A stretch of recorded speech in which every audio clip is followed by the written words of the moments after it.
Professor, naturalmente aqui a gente aborda muito assuntos políticos e também assuntos relacionados ao catolicismo pelo fato de eu ser católico. Isso não é novidade para ninguém que está nos assistindo. Mas a primeira pergunta que eu lhe faço, e uma das coisas que a gente queria debater aqui sobre a igreja, as orientações da igreja e o comunismo, é possível ser católico e comunista ao mesmo tempo? Eu já vou bem direto assim a resposta. Não, né? Não existe conciliação possível. São coisas antagônicas e por vários motivos, né? Então, às vezes, quando a gente fala assim, católico não pode ser comunista, parece que é simplesmente ou meramente uma questão religiosa, mas não é. É uma questão de princípio, é uma questão filosófica, inclusive, e a igreja ela recusa o comunismo enquanto conjunto de ideias. A igreja repudia o comunismo enquanto conjunto de ideias porque, filosoficamente, ele possui vários problemas. E do ponto de vista da fé, ele é inconciliável. Embora tenham sido feitas várias tentativas de junção dos princípios do comunismo com alguns princípios da fé, essa conciliação não é possível. O comunismo ele é uma ideologia, e toda ideologia, né, toda boa ideologia, aquela que tem adesão, ela tem que partir de alguns princípios verdadeiros e vários outros distorcidos. Do contrário, ela não atrairia ninguém. Toda ideologia, para ela ter um ponto de atração, ela precisa partir de alguma coisa que seja verdade. Então, por exemplo, quando você começa a falar em justiça social, em direitos de minorias, em preservação do meio ambiente, em casa comum, é um tipo, é um linguajar, é um palavrório que chama atenção. Por quê? Porque aquilo que está sendo dito é uma coisa, mas aquilo que se quer dizer é outra. Então, na realidade, a ideologia ela trabalha assim, ela trabalha com esse princípio de atração. E quando a gente começa a analisar assim profundamente, aquilo que num primeiro momento pode parecer assim muito justo, muito verdadeiro, na realidade possui distorções graves. É o que, por exemplo, a teologia da libertação tentou fazer dentro do catolicismo. E hoje em dia no protestantismo também existe uma teologia protestante que tenta utilizar a visão marxista na interpretação teológica, que é tão desastrosa quanto a teologia da libertação. E a teologia da libertação, por exemplo, o que ela faz? Ela tenta ler os evangelhos a partir do materialismo histórico de Karl Marx, que é uma coisa absurda, Absurda. né? Você falar de teologia da libertação ou de uma teologia marxista é a mesma coisa que você falar de um judeu nazista. É uma coisa absurda. Você não vai ver um judeu defendendo o nazismo porque é uma coisa absurda. O nazismo pregava o extermínio dos judeus, pregava a restrição de direitos daqueles que pensavam diferente. Então, quer dizer, é uma coisa absurda, é incompatível. Do mesmo jeito, uma teologia marxista ela é incompatível. Por quê? Em primeiro lugar, o marxismo ele é materialista e ateu. Como que eu vou fazer teologia com um princípio que nega a existência do transcendente? Quer dizer, é uma coisa impossível. É uma coisa inconciliável. Mas, como uma boa ideologia, você faz um malabarismo de palavras, você conserva as palavras, você conserva a aparência de cristianismo e esvazia o cristianismo por dentro e transforma o cristianismo numa grande proposta de transformação social. E aí, ao invés de você ter uma igreja, você tem uma ONG. Entendeu? Então, esse é o grande problema do comunismo. Agora, o comunismo ele foi condenado solenemente por vários papas e eles dão as razões disso.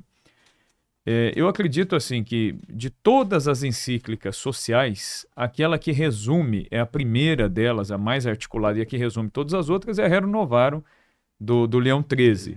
E o Leão XIII, ele mata a pau a coisa quando ele explica, ele fala, olha, o comunismo, principalmente o socialismo marxista, ele quer o quê? Ele quer mostrar uma sociedade que ela funciona movida pela luta de classes. E o Leão XIII, ele fala, os comunistas erram quando pregam que a base da sociedade é essa luta de classes, em que o oprimido luta para se libertar do opressor e o opressor luta para manter a opressão. Então, é uma luta de classes. O Leão XIII diz, quem pensa assim erra. Só que quem pensa num liberalismo também sem freio, erra também. Porque aí você perde o princípio da vida social, que é o quê? A individualidade, o indivíduo. Então, se você não preza pelo indivíduo, se você passa por cima e a economia justifica tudo, também está errado. Você erra também ao pensar assim.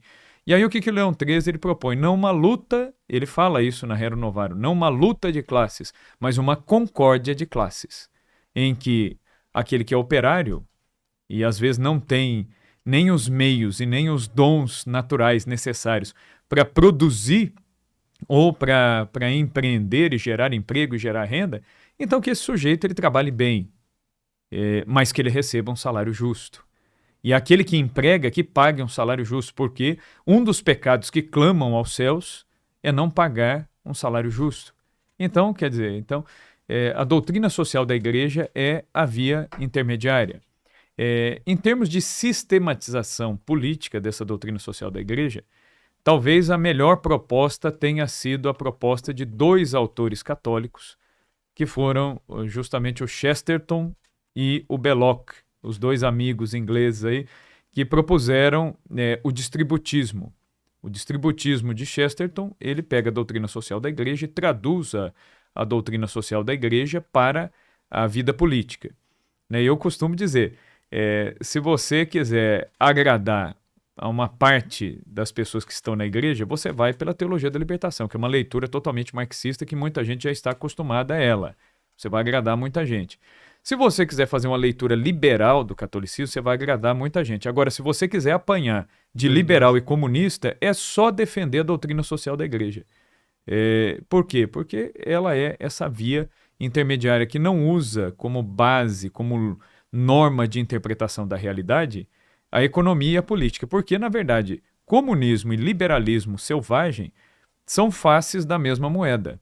Os 2 acreditam que todos os problemas da sociedade podem ser resolvidos com política e com economia. Agora, a doutrina social da igreja, ela propõe o quê? A lei do evangelho. E a lei do evangelho, ela parte do princípio de preservar na vida social os direitos de Deus e os direitos do homem. Então, na verdade, o entendimento da doutrina social é esse. Você não pode falar de direitos humanos se você não preserva os direitos de Deus na sociedade.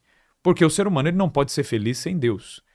Ah, mas o sujeito ele tem liberdade para não acreditar. Ótimo, ele tem liberdade para não acreditar. Mas a partir do momento que os direitos de Deus são respeitados numa sociedade, até mesmo aquele que não crê é beneficiado por isso, porque isso transforma a sociedade como um todo.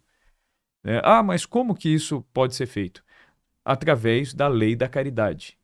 A lei da caridade, aí quando você fala em caridade, hoje em dia as pessoas entendem isso de uma maneira muito torta, já pensam em assistencialismo não tem nada a ver com isso. Dar sopão de madrugada. Exato, né? Programa social e não sei o quê. Tudo isso é muito bom, mas não resolve o problema se você não tiver a lei da caridade. O que a doutrina social quer? A doutrina social quer que o evangelho esteja na lei, esteja na política, que o evangelho esteja na educação. E aí, mesmo que a pessoa não creia, Jacques Maritain, que é um filósofo francês, influenciou muito o Concílio Vaticano II, o Maritain ele dizia isso. Ele falava, na Idade Média nós tínhamos uma cristandade, uma sociedade que era totalmente permeada pelo cristianismo. Isso não existe mais, sobretudo da Revolução Francesa para cá. Mas é possível pensar numa nova cristandade, onde a inspiração cristã ela comece a permear a lei, a política, e assim o sujeito, mesmo não sendo católico, ele será beneficiado.